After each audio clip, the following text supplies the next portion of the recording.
शिवम भारद्वाज जी, मैनपुरी से। राधे महाराज जी, श्री हरिवंश। महाराज जी, आपके चरणों में कोटि कोटि प्रणाम। महाराज जी, मेरे मन में एक सवाल था कि बिना गुरु बनाए मोक्ष को पाना संभव नहीं है। मैंने बचपन में एक गुरु बनाए थे। मेरी शादी हो गई है, मेरी पत्नी के गुरु नहीं है। मैंने जो गुरु बनाए थे वो अभी नहीं रहे। अब हम दोनों दोबारा नए गुरु बनाएं या क्या करें? आप मार्गदर्शन करें। हमें लगता है कि गुरु बनाने और बिगाड़ने वाली चीज तो है नहीं। बात मानने वाली चीज है। आप बात मान लो। अभी क्या कहा कि हमें लगता है कि अगर हम भगवान के आश्रित होकर राधा राधा कहें तो बात बन जाएगी। अगर ये बात मान लो तो हो गया ना गुरु मंत्र। और बात न मानो तो कान फुका, ऐसे भी थोड़ी कल्याण हो जाएगा। बात मान लो। सब रूपों में गुरुदेव है, अखंड मंडलाकारम व्याप्तमेन चराचरम। बस बात मान लो, हो गया बात। बनाना और बिगाड़ना थोड़ी होता है, मानना होता है। माने का संबंध है, ना मानो तो चाहे जितनी बार, चाहे जिस महापुरुष के पास जाओ, बात बनेगी नहीं। और मान लिया तो एक वचन से काम हो जाएगा। सैकड़ों लोग ऐसे मिलते हैं कि हमने अपने ऐसे ऐसे आचरण छोड़ दिए और हम चल रहे हैं। जिनको हम पहली बार देख रहे हैं वो वर्षों से साधना में लगे हैं, और हम देख रहे हैं पहली बार। और वो रो के कह रहे हैं कि हम कैसे बताएं हमारा जीवन कैसे परिवर्तित हो गया। तो हमने थोड़ी किया है, उन्होंने बात मान ली है, उनका परिवर्तन हो गया। आप मान लो। हमारे मानने से थोड़ी कि आप हमारे शिष्य हो, आपके मानने से है। आप हमारी बात मान लें। हमारे हृदय में जो विराजमान नाम है वो हम बार बार चिल्ला चिल्ला के कहते हैं कि भाई हम तो वृंदावन वासी, राधा उपासी, राधा राधा रटते, राधा वल्लभ सी हरिवंश रटते हैं, आप देख लो। अब आप पकड़ लो कि हमें देखना क्या, जो बोले वही पकड़ लिया, काम बन गया, आगे निकल गए। अब ऐसे है कि वो कंठी बंध जाए तिलक तो चाहे जब बंधवा लो, उसके बंधवाने से कोई बात नहीं। बात न मानो तो चाहे जितनी बार कंठी बदल लो, चाहे जितने गुरु बदल लो, क्या काम बनना है क्या? और काम बनना है तो एक बात मान ली कि गुरु के मुख से तो निकल रहा है राधा। अब जीवन का परम धन हमारा राधा राधा राधा। सब साधना आपके सामने आ जाएगी। ये अध्यात्म मार्ग, ये ज्ञान मार्ग, ये प्रेम मार्ग, सब प्रकाशित हो जाएंगे। चल दो बस बात मान के। क्यों? अगर आपको ऐसे है कि व्यवहार वाली, तो कभी कंठी ले आओ, छुआ ले लो, बांध लो, हो गया। पर इससे कल्याण वो मार्ग का जो, वो बात मानने से, नाम जप करने से होगा। तो हमें तो लगता है किसी संत से कहने की जरूरत नहीं, चिल्लाते ही रहते हैं। अपने आराध्य देव का नाम तो गाते ही रहते हैं, भैया राम राम भजो, कृष्ण कृष्ण भजो, शिव शिव भजो, राधा राधा भजो। पकड़ ले उनसे बस। राम राम, हाँ पकड़ लिया, हमें पसंद है राम, पकड़ लिया। वह उनके मुख से सुना, वो मान लिया, हो गया। अब उनके चरणों का जो नाम प्रिय लगे उनके मुख से निकलेगा कोई ना कोई। आप सच्ची भावना से आओ कि अगर इनके मुख से ये नाम निकल जाए, पकड़ लें, तो आप देखना वो निकल जाएगा। और आप पकड़ लो, हो गया काम। मानने से द्रोणाचार्य जी ने भगा दिया था एकलव्य को, और उसने मान लिया तो सबसे बड़ा धनुर्धर बना। तो अंगूठा ले लिया गुरु दक्षिणा में। नहीं, अर्जुन भी नहीं थे उसके सामने। और एक बार भी प्रत्यंता चढ़ाना नहीं सिखाया था द्रोणाचार्य जी ने, केवल गुरु मान के शुरू किया तो सब शिक्षा आ गई उसके अंदर। सचिन शर्मा जी, ग्रेटर नोएडा से। राधा वल्लभ से महाराज जी, राधे राधे। आपके चरणों में कोटि कोटि नमन। गुरुदेव, जीवन का मूल तत्व क्या है और बहुत कम समय में इसे कैसे सार्थक किया जा सकता है? कृपया मार्गदर्शन करें। तत्त्वम अस्य। अब बच्चे हो, प्रश्न तो बहुत हाई स्थिति का है। साधन पक्ष पता नहीं कितना तुम्हारा है। जो मूल तत्व है, तत्त्वम अस्य। तत् जो, त्वम अश, वही हो। बस इसी में तन्मय हो जाओ। स्थूल दे पांच भौतिक, सूक्ष्म दे मन बुद्धि चित्त अहंकार पांच ज्ञानेंद्रियां, कारण दे सतोगुण रजोगुण तमोगुण जनित स्वभाव, इन तीनों का त्याग करके तत्त्वम अशि। अब जितनी जल्दी तन्मयता कर ले उतनी जल्दी प्राप्त हो जाए। अब ये बात जब प्राप्त करने की आई तो ज्ञान के पंथ कृपाण के धारा धारा परत खगेश लगे नहीं बारा। जो निर्विघ्न पंथ निर्वाही सो कैवल्य परम पद लाए। फिर क्या करें? सहज रूप बताओ। सहज में तो हे भगवान, हम आपके आश्रित है, मैं बहुत नीच अधम हूं, करुणा निधान। आप ऐसे मार्ग में चलाओ जिससे मेरे अच्छे आचरण हो और सदैव आपका भजन हो, इससे कल्याण हो जाएगा। इसमें गिरने का भय नहीं रहता, क्योंकि करो सदा तिनके रखवारी, जिम बालक राखे महतारी। नहीं, जब इस तरह का प्रश्न तो ज्ञान की तरफ ले जाता है, और उसकी प्राप्ति के लिए तीनों शरीरों का राग त्याग करके अपने सहज स्वरूप में स्थित, सहज स्वरूप हमारा भगवत स्वरूप है। अब ये बहुत कठिन बातें हैं, अभी खान पान विषय भोगो तो धर्म से हम कर नहीं पा रहे हैं, फिर शरीर के राग का त्याग तो और कठिन। तो क्या हुआ, हम जैसे हैं हे प्रभु आपके हैं, और राधा राधा राधा राधा, सब बात बन जाएगी, सब बात बन जाएगी। क्यों, क्या पसंद करोगे? राधा राधा राधा। तो इसमें क्या है कि जैसे एक बहुत बड़ा समुद्र है, मगरमच्छ, बड़े बड़े जीव जंतु, और उसमें तैर के जाना, ये है। लील जाएंगे, एक से एक मगरमच्छ है, वो बहुत मजबूत जल जहाज, आराम से बैठ के उसमें तरंगे देखते हुए जाना। ये दो मार्ग है, एक मार्ग है ज्ञान, और एक मार्ग है भक्ति का। भगवान के आश्रित होकर उनको पुकारते हुए, सारे कर्म उनकी आज्ञा से करते हुए, उनको समर्पित करते, वो परम धाम को प्राप्त हो जाता है। ये है नौका पे चढ़ के चलना, और वो है तैर के चलना। अब देख ले, भुजाओं में दम हो तो कूदे, अपने को बचाए और बचा के निकल जाए। कोई बिरला ही निकल पाता है। और ये नौका, ये ऐसा है कि अधम, जिनके आचरणों को अगर कहा जाए तो बड़ा ही, वो भी परम पद के अधिकारी हो गए, वो भी भगवान को प्राप्त हो गए आश्रय लेकर। और नाम भगवान कह रहे हैं, अपिचित सुदुराचारो भजते माम अनन्य भाग। तो मुझे तो यही लगा कि जीवन का सार यही कि भगवान के आश्रित हो जाए और खूब नाम जप करे, राधा राधा, गंदा भोजन, गंदे आचरण, गंदे लोगों से अपने को बचाए, और माता पिता परिवार सबकी सेवा करे और नाम जप करे, भगवान कृपा कर देंगे। क्यों, ये सही रहेगा? हाँ, नहीं, उधर की बात को तो फिर उसमें कसौटी लगती है कि आप अधिकारी हो कि नहीं। तो सही बात, जब कसौटी लगेगी ना, तो सोना निकलेगा नहीं, केवल मिलावट ही मिलावट समझ में आएगी कि लग रहा था सोना पर निकला सब पीतल ही। क्योंकि अपने लोगों की स्थिति न धर्म में है, न पवित्रता में है, न जितेंद्रियता है, न उस कोटि का तप है जिससे हम शुद्ध ज्ञान को समझ पाए। तो एक ही बात, हम जैसे हैं प्रभु के हैं, और राधा राधा राधा राधा राधा। मुझे लगता है ये सहज मार्ग है जिसमें भगवत प्राप्ति हो जाती है जी। दलजीत सिंह जी गुड़गांव से। वाहेगुरु जी, राधे राधे। प्रभु जी, आपके श्री चरणों में कोटि कोटि दंडवत प्रणाम। गुरु ग्रंथ साहिब जी ने संत व महापुरुषों को बहुत ही आदर सत्कार से निवाजा है। इसी से प्रेरित होकर सौभाग्य से आपके द्वारा कहे वचनों को सुनकर ऐसा महसूस हुआ जैसे कि आप गुरुवाणी को ही सरल भाषा में समझा रहे हैं। आपके द्वारा नाम सिमरन की विधि अथवा उसके गुणों का व्याख्यान करना मुझ जैसे कलयुगी जीव को सात्विक बल प्रदान कर रहा है। संत द्वार पर प्रभु ने लाकर खड़ा किया है, तो यहाँ से खाली हाथ नहीं लौटना चाहता। आपके श्री चरणों में हाथ जोड़कर प्रार्थना है कि मन, बुद्धि व अंतःकरण की कमजोरियों से बचा रहूं।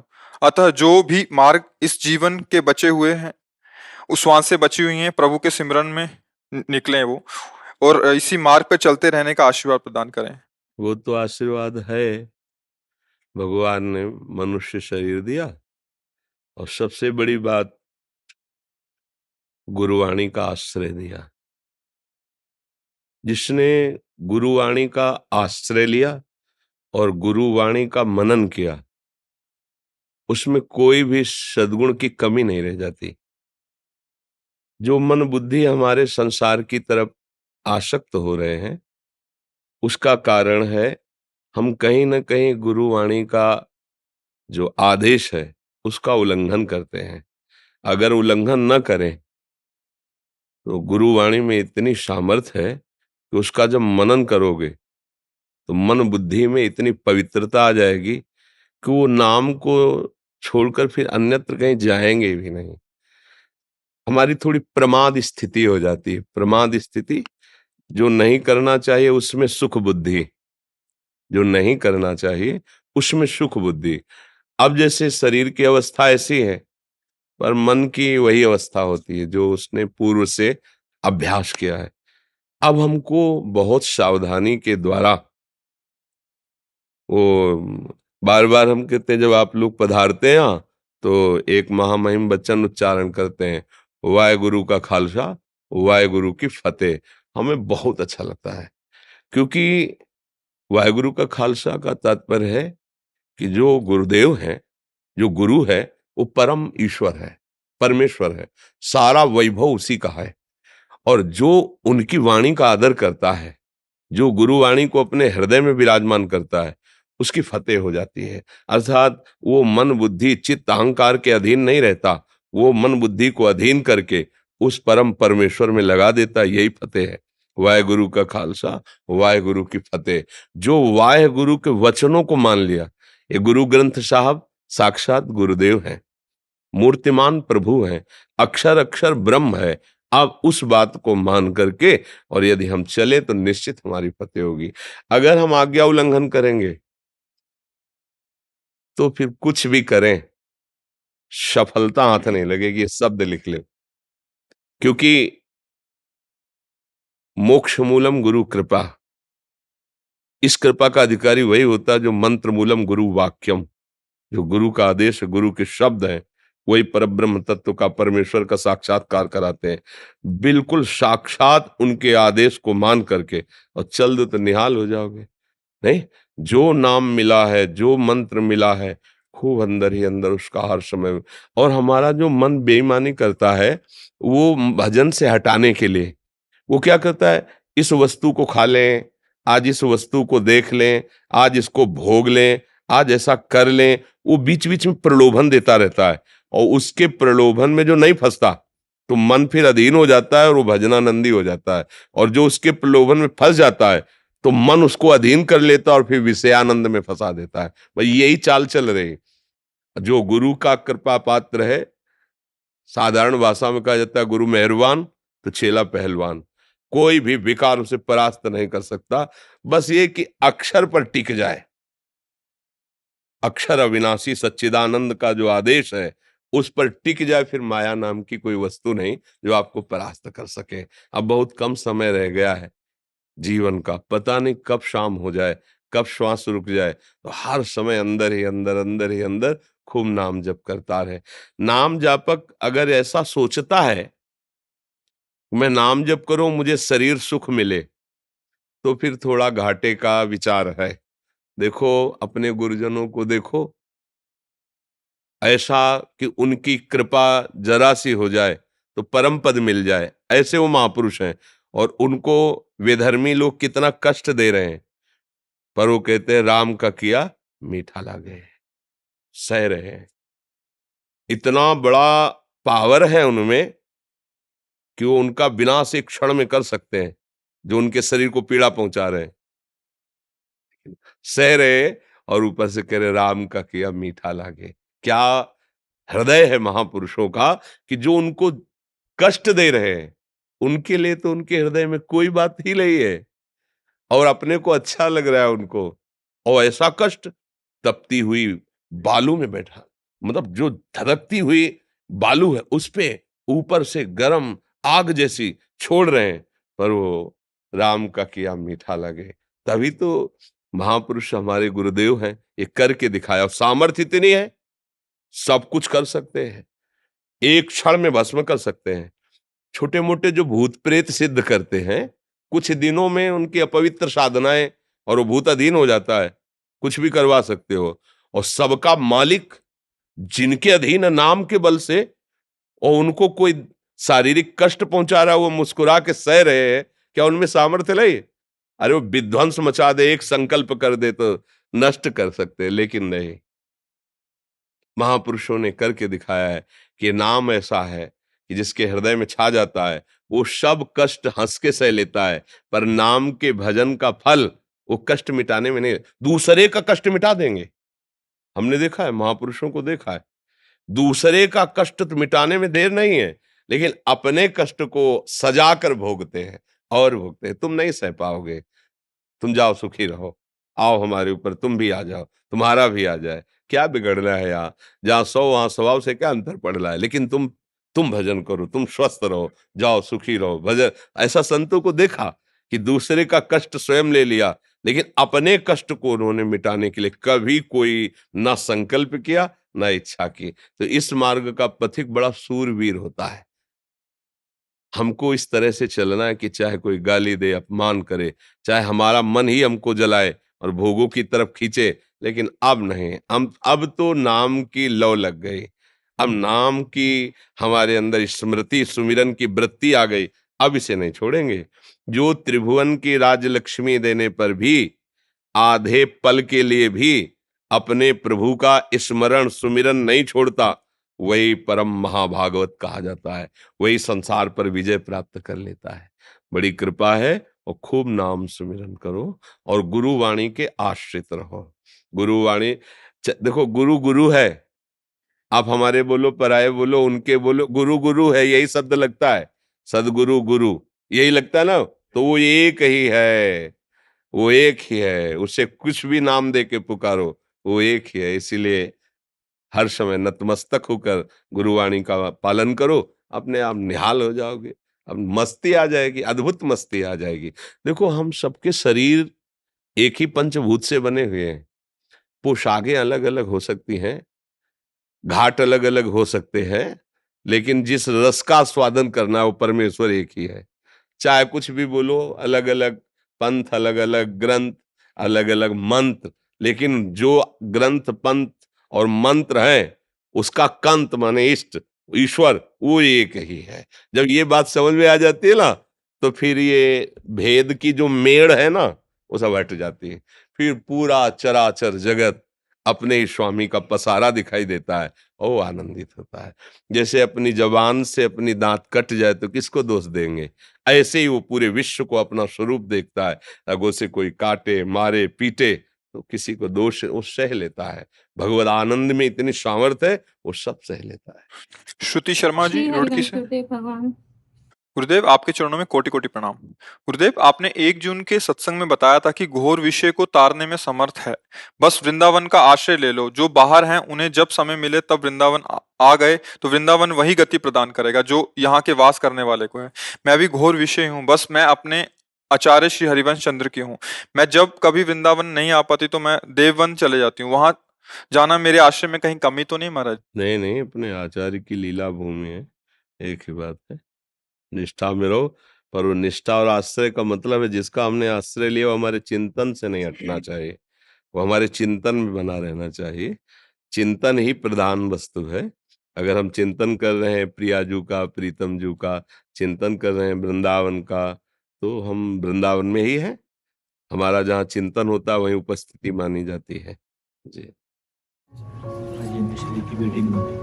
हाँ, बढ़िया बोला है। प्रयास किया है, बढ़िया बोला है। पूरी ऐसे भरी हुई है। हाल है, ठीक है, अच्छा है। जी।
गुरुदेव की तस्वीर होंगी।